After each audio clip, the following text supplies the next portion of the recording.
He goes to great lengths for his hobby. It was probably the rule rather than the exception when antique dealer T.K. McInturf started collecting old yardsticks. Seems like being in the antique business, everybody liked to collect something.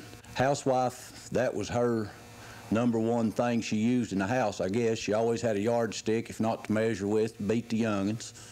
So I just thought, you know, that's kind of interesting. Everybody's got yardsticks, and they're from here, there, everywhere.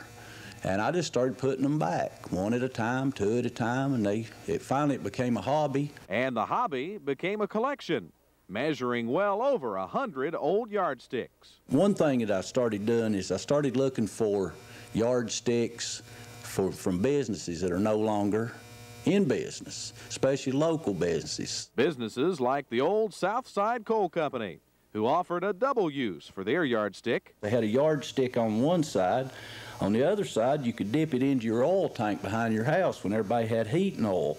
It showed how many gallons you had left. Now, TK says one of the good things about inching along in this hobby is that the yardstick not only measures length, it also measures memories. It's just something that was I guess what you would call a household staple at one time.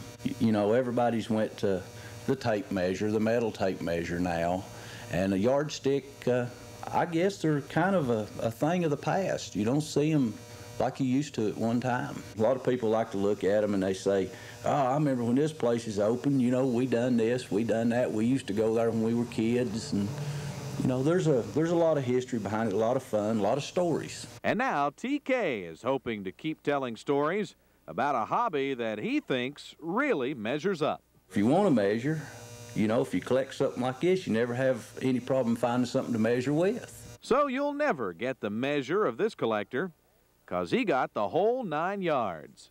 In Cable Country, Tim Cable, Eyewitness News 11, Unicoi.